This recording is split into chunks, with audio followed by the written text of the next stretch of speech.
ഇന്നലെ മയങ്ങുന്ന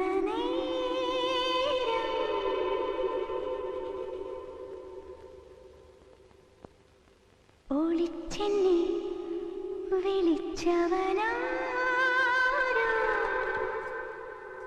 കുളിരോ കനവോ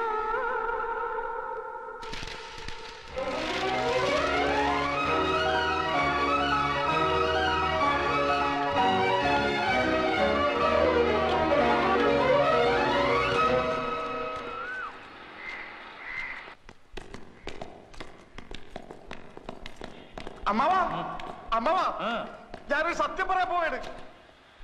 നീ എവിടെ കുറച്ച് ദിവസം? അതൊക്കെ പിന്നെ പറയാം. ഞാനൊരു സത്യം പറയട്ടെ, ഞെട്ടരുത്. ആരോ നല്ലവണ്ണം പെരുമാറിയ പോലെ ഉണ്ടല്ലോ. ഞാനൊരു സത്യം പറയട്ടെ, ഞെട്ടരുത്.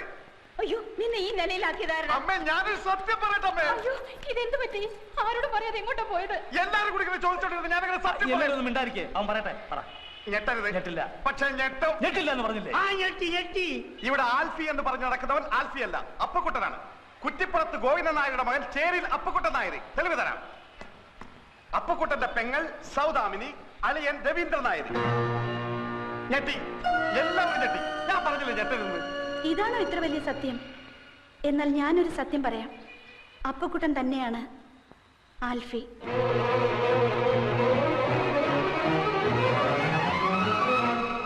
എന്താ മോളെ നീ പറയുന്നത്? അത് അപ്പുവാണ്, അപ്പക്കുട്ടൻ. എല്ലാരും കൂടെ പാവത്തിന് പിടിച്ച് ആൽഫി ആക്കിയതാ. ഇരവി, എന്താണ് കേൾക്കുന്നത്? ഒന്നും മനഃപൂർവ്വമായിരുന്നില്ല, സംഭവിച്ചു പോയതാ ഓരോരോ ചുറ്റുപാടില്. നടന്നതൊക്കെ ശരിയോ തെറ്റോ എന്ന് നോക്കിയിട്ട് ഇനി കാര്യമില്ല.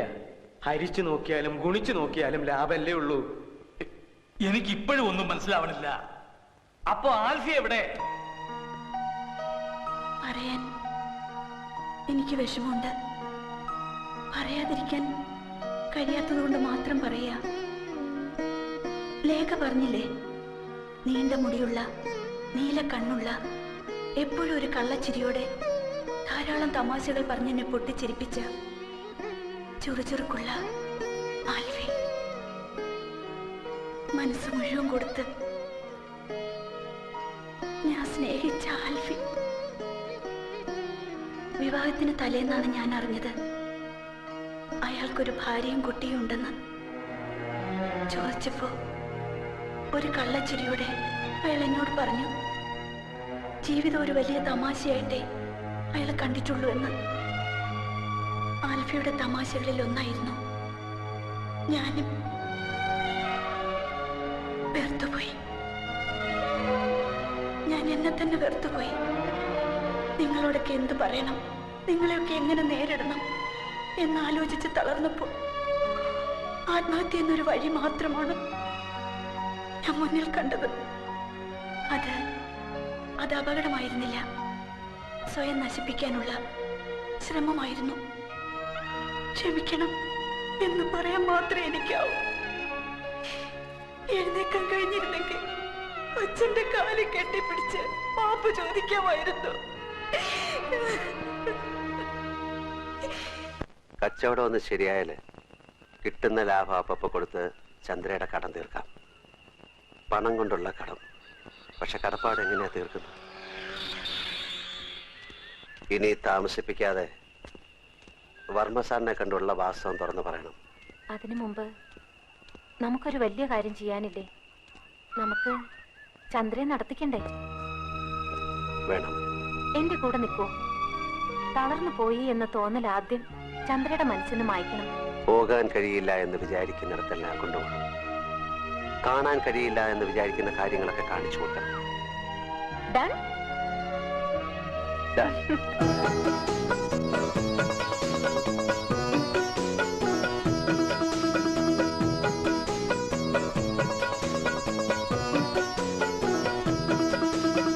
താമരപ്പൂവിൽ വാഴും ദേവിയല്ലോ നീ, പൂനിലാക്കടലിൽ പൂക്കും പുണ്യമല്ലോ നീ.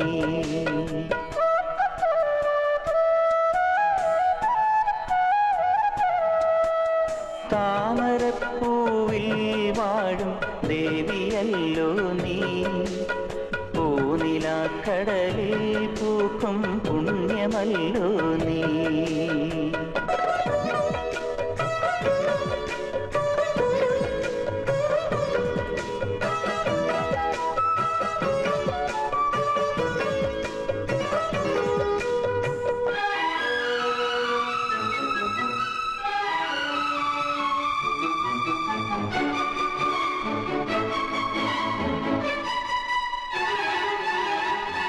നിന്റെ തിരുനടയിൽ നറുനെയ്തിരി കതിരാ ആരുമറിയാതെ എന്നും വീണരിഞ്ഞിടാ.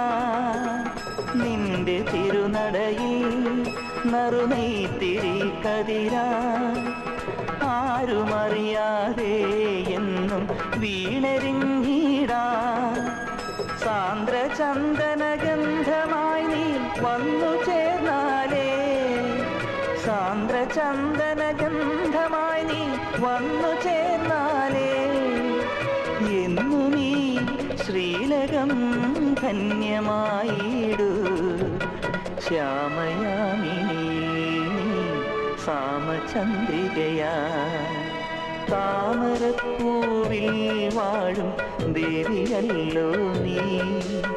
പൂനിലാക്കടലിൽ പൂക്കും പുണ്യമല്ലോ നീ.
ശ്രമിച്ചാൽ സാധിക്കും. Try it. Try again.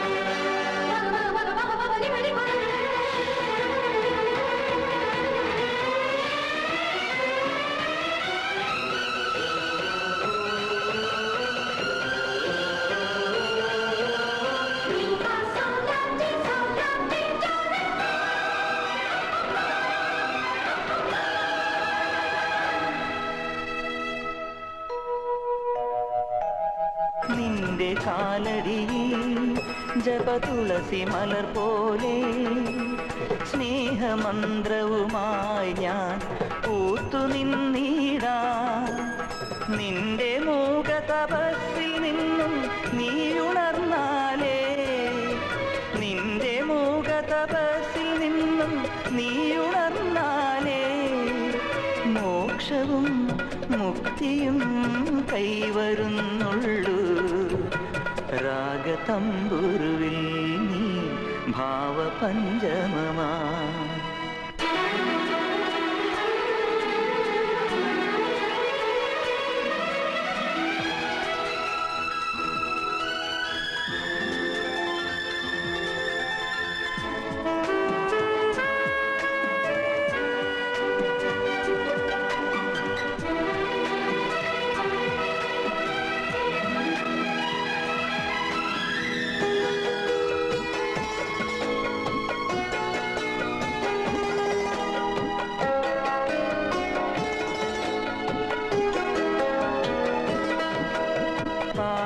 താമരപ്പൂവിൽ വാഴും ദേവിയല്ലോ നീ പൂനിലാക്കടലിൽ പൂക്കും പുണ്യമല്ലോ നീ ഓ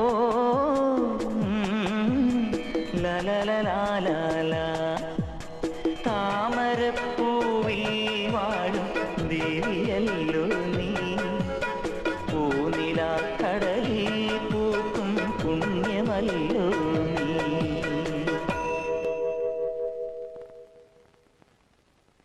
ആദ്യം തോന്നിയത് ഒന്നങ്ങ് വീക്കാനാ. അത് കഴിഞ്ഞപ്പോ അതിശയായിരുന്നു. പിന്നെ കള്ളക്കഥകൾ പറഞ്ഞ് കൂത്തു കളിക്കുന്നത് കണ്ടപ്പോ സർക്കസിലെ ബഫൂണിനോടുള്ളതുപോലൊരു രസം. പിന്നെ എപ്പോഴാ ഇഷ്ടായി മാറിയത്? അന്ന് അപ്പോ പോയപ്പോ തിരിച്ചു വരും വരെ ആശുപത്രി ചുവരിലെ ബ്ലോക്ക് നോക്കിക്കിടന്നു. ആ സൂചികൾ ഇനിയും വേഗത്തിൽ ചുറ്റണമെന്ന് ഞാൻ ആഗ്രഹിച്ചു. അപ്പോഴാ എനിക്ക് മനസ്സിലായത് അപ്പൂനെ എനിക്കിഷ്ടാണെന്ന്. അപ്പൂ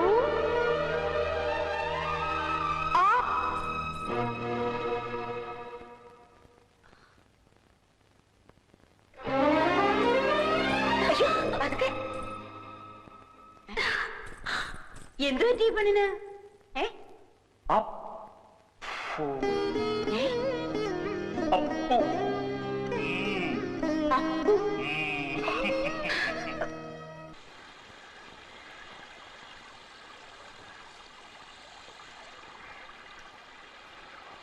ഒരു കാര്യം സത്യം പറയട്ടെ, എന്താ? പപ്പ എപ്പോഴും നോക്കിക്കൊണ്ടിരിക്കാൻ നല്ല ശേല. ആ കണ്ണും മൂക്കും പൊടിക്കൊമ്പ മീശയും എല്ലാം കൂടെ ഒരു അരിസ്റ്റോക്രാറ്റിക് ലുക്ക് ഉണ്ട്. മതി മതി മതി മതി, വർണ്ണിച്ചത് മതി. എന്തോ കാര്യം സാധിക്കാനുണ്ടെന്ന് തോന്നുന്നു. എന്താ അത്, പറഞ്ഞോ. ഏയ് അങ്ങനെയൊന്നുമില്ല. പിന്നെ പിന്നെ കാര്യം പറഞ്ഞ കളിയാക്കരുത്. അപ്പൊ എന്തോ കുഴപ്പം പിടിച്ച കാര്യമാണല്ലോ. ആ എന്തായാലും പറഞ്ഞു പറഞ്ഞു. പിന്നെ എനിക്ക് നിനക്ക് പപ്പ വേണോ ഇത് അച്ഛനോട് പറയാൻ? നീ കാര്യം പറടാ കുട്ടാ. എനിക്ക് ഒരാളെ ഇഷ്ടാ. എന്നെ ആയിരിക്കും. അല്ല. എന്താ, എന്നെ എനിക്ക് ഇഷ്ടല്ലേ? ഇതാ ഇഷ്ടമല്ല, ഇത് വേറൊരു ഇഷ്ട. നിന്റെ ഇഷ്ടത്തിന്റെ ടൈപ്പൊക്കെ എനിക്ക് മനസ്സിലായി. കടന്ന് തത്വവും വിത്തവും പറയാതെ നീ കാര്യം പറ. ഏത് വീരശൂര പരാക്രമിയാ എന്റെ കുട്ടന്റെ മനസ്സിൽ ചാടിക്കയറിയത്? പറയട്ടെ.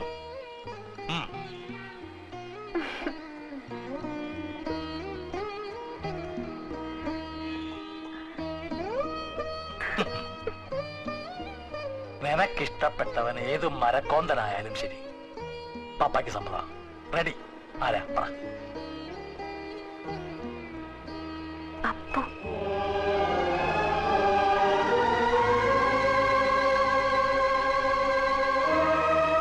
ഇതെങ്ങനെയാ പറയാന്നൊരു കൺഫ്യൂഷനിലായിരുന്നു ഞാൻ.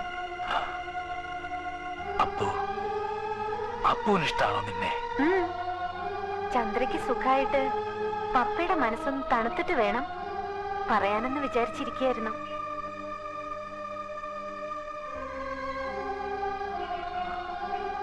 ചന്ദ്രയ്ക്കറിയോ നിങ്ങൾ തമ്മിൽ ഇഷ്ടാണെന്ന്?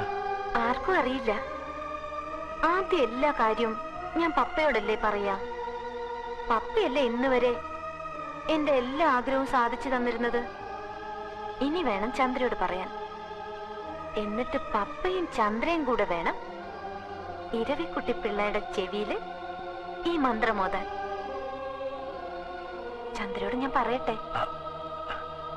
ഇപ്പൊ വേണ്ട. സാധാരണ കാര്യങ്ങൾ തീരുമാനിക്കുന്ന പോലല്ലോ ഇത്. ഇക്കാര്യം ആദ്യം പറയേണ്ടത് നിന്റെ അച്ഛനോടല്ലേ. ഞാൻ ഇരവി ഒന്ന് കാണട്ടെ. അവന്റെ മനസ്സിലിപ്പോ എന്താണെന്ന് അറിയണമല്ലോ. എന്നിട്ട് മതി വേറെ ആരോടെങ്കിലും പറയുന്നത്.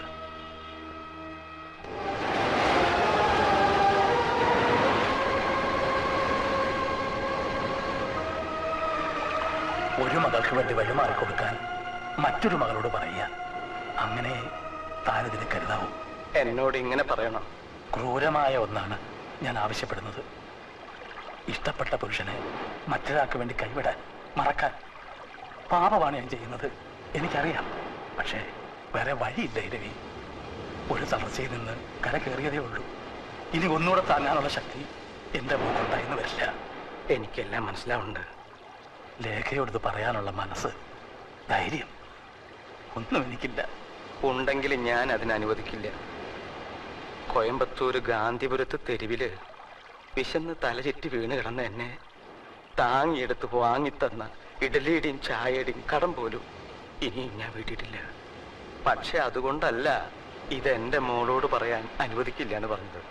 എന്റെ മോളുടെ മുമ്പില് അവളുടെ ഈ പപ്പ വളരെ വലിയൊരു മനുഷ്യനാണ്. ഈശ്വരനൊപ്പമാ അവളുടെ മനസ്സിൽ അവള് പപ്പയെ ഇരുത്തിയിരിക്കുന്നത്. അങ്ങനെ ഒരു മനുഷ്യൻ അവളുടെ മുമ്പില് ഇങ്ങനെ ഒരു കാര്യത്തിന് വേണ്ടി തല താഴ്ത്തുക, ഇതിൽ പരം എന്ത് വേദനയാ എന്റെ കുട്ടിക്ക് ഉണ്ടാവാനുള്ളത്? എല്ലാം എന്നെ ഏൽപ്പിച്ചിട്ട് ചന്ദ്രകുഞ്ഞിന്റെ വിവാഹം തീരുമാനിച്ചോളൂ. ഇരവി, തന്നെ ഞാനൊന്ന് തൊഴുതോട്ടെ.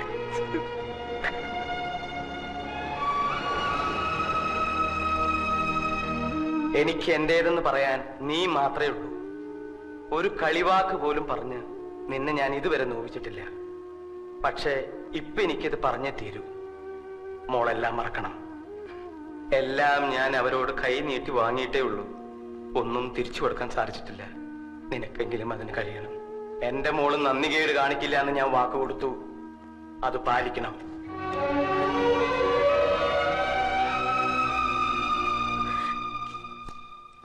എന്തായത്?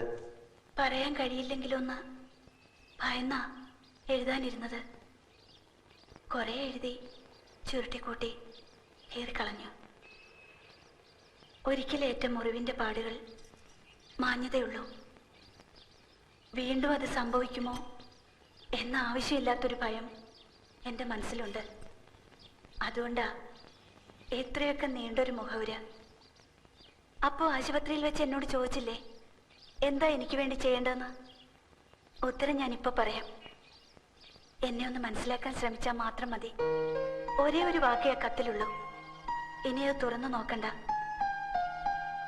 എനിക്കിഷ്ടമാണ് അപ്പനെ.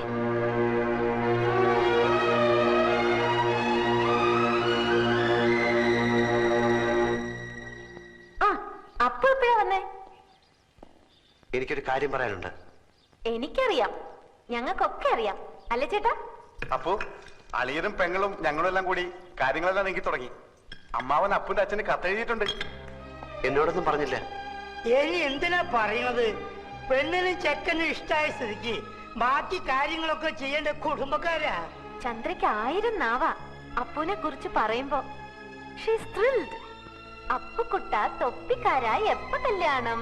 മകരമാസത്തിൽ പേര് കെട്ടിയിട്ട് അപ്പ കല്യാണം. അയ്യേ തന്റെ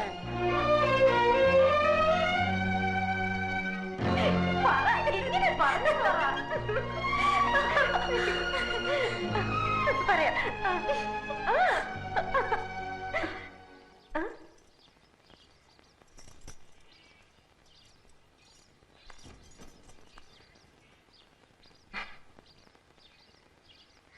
പേടിക്കണ്ട പപ്പ, ഞാനൊന്നും പറഞ്ഞില്ല. നന്ദികേട് കാണിക്കില്ല.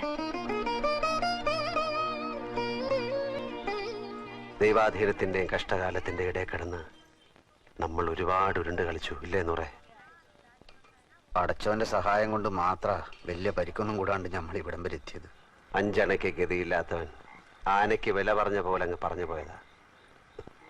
കിട്ടിയാ കിട്ടി, പോയാ പോട്ടെ എന്ന് പറഞ്ഞ്. ആകാശം ഇടിഞ്ഞ് താഴോട്ട് വന്നാലും തലയിൽ താങ്ങാമെന്നൊരു ധൈര്യമായിരുന്നു ഇതുവരെ. കാരണം നഷ്ടപ്പെടാനൊന്നും ഇല്ലായിരുന്നല്ലോ. പക്ഷെ ഇപ്പോ എന്തൊക്കെയോ നഷ്ടപ്പെടാനുണ്ട് എന്നൊരു തോന്നൽ. വലിയ മിടുക്കനാണെന്ന് ചിലപ്പോഴൊക്കെ ഞാൻ സ്വയം കരുതിയിരുന്നു. പക്ഷെ ഇപ്പം മനസ്സിലായി, നമുക്ക് നിയന്ത്രണമില്ലാത്ത ചിലതൊക്കെ നമ്മളിൽ തന്നെ ഉണ്ടെന്ന്. അവിടെ ബുദ്ധിക്കും സൂത്രത്തിനും ഒന്നും സ്ഥാനമില്ല. നമ്മുടെയൊക്കെ മനസ്സിന്റെ കാര്യമാണ് ഞാൻ പറയുന്നത്.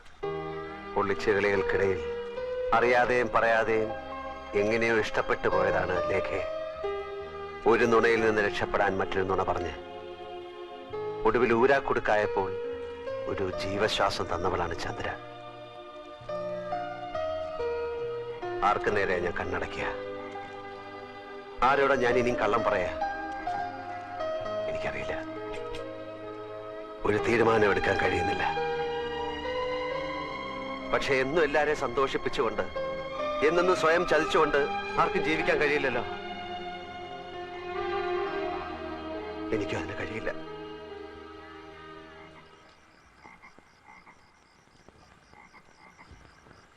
പപ്പ, ഞാൻ പോവുക. എങ്ങോട്ട്? ഇംഗ്ലണ്ടിലേക്ക്. ഇനി 6 മാസം കൂടെ കഴിഞ്ഞാൽ അടുത്ത കോഴ്സ് തുടങ്ങും. നേരത്തെ പോയാൽ ആ നാടും അവിടുത്തെ സമ്പ്രദായമൊക്കെ ആയിട്ട് ഒന്ന് പഴകാനും പറ്റുമല്ലോ. പപ്പ എന്നെ പോവാൻ അനുവദിക്കണം. എന്നെ അനുഗ്രഹിക്കണം. നിന്നെ അനുഗ്രഹിക്കാനുള്ള അർഹത ഈ പപ്പായ്ക്ക് ഉണ്ടാവുള്ളേ. എന്റെ അച്ഛനേക്കാൾ ശാസിക്കാനും ശിക്ഷിക്കാനും അനുഗ്രഹിക്കാനും ഒക്കെ അർഹതയും അവകാശമുള്ളത് എന്റെ പപ്പയ്ക്കല്ലേ? എന്റെ മോക്ക് നല്ലതേ വരൂ. ആരോടും യാത്ര പറയാനൊന്നും ഞാൻ നിൽക്കുന്നില്ല. ആ ജോലി അച്ഛനെ ഏൽപ്പിക്കുകയാണ്. എന്റെ മോള് ഒരുപാട് സങ്കടപ്പെടുന്നുണ്ടല്ലേ? ഏയ്, എന്തിന്?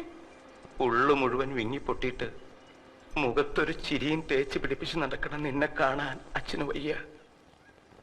ഒന്ന് കരഞ്ഞൂടെ നിനക്ക്, ആരും കാണാതെ?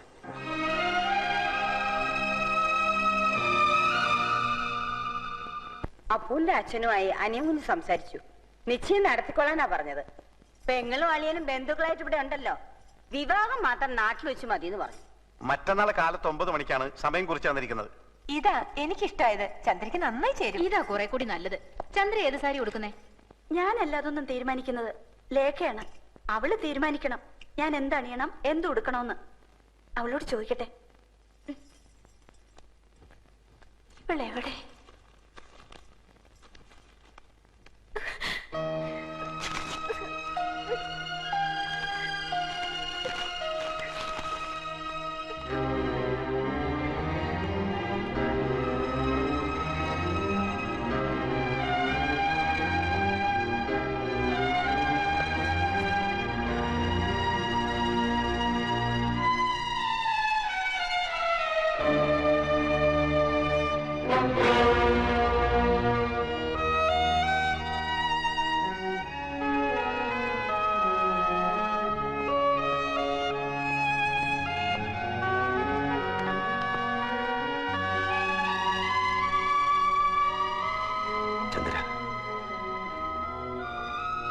എന്നെ ശപിക്കരുത്. എനിക്ക് വേണ്ട, മതി. ഞാൻ അങ്ങോട്ട് വരികയായിരുന്നു. ഇനിയൊന്നും എന്നോട് പറയരുത്. പറഞ്ഞു കൂടുതൽ നോവിക്കരുത്. സ്നേഹിച്ചവരെ പിരിയുന്നതിന്റെ വേദന എനിക്കറിയാം. ഒരിക്കൽ അനുഭവിച്ചവളാണ്. അന്ന് ഞാൻ പ്രാർത്ഥിച്ചിരുന്നു മറ്റൊരാൾക്കും ഈ അനുഭവം ഉണ്ടാവരുതെന്ന്. അത്ര വലിയ പാപമൊന്നും ചെയ്തിട്ടില്ലാത്തത് കൊണ്ടാവാം വൈകും മുമ്പ് പ്രായശ്ചിത്തം ചെയ്യാനുള്ള അവസരം ഈശ്വരൻ എനിക്ക് തന്നത്. നിറഞ്ഞ മനസ്സോടെയാണ് ഞാൻ പറയുന്നത്. അപ്പൊ ലേഖയുടേതാണ്, ചന്ദ്രയുടേതല്ല. അപ്പൊ എന്റെ കൂടെ വരും.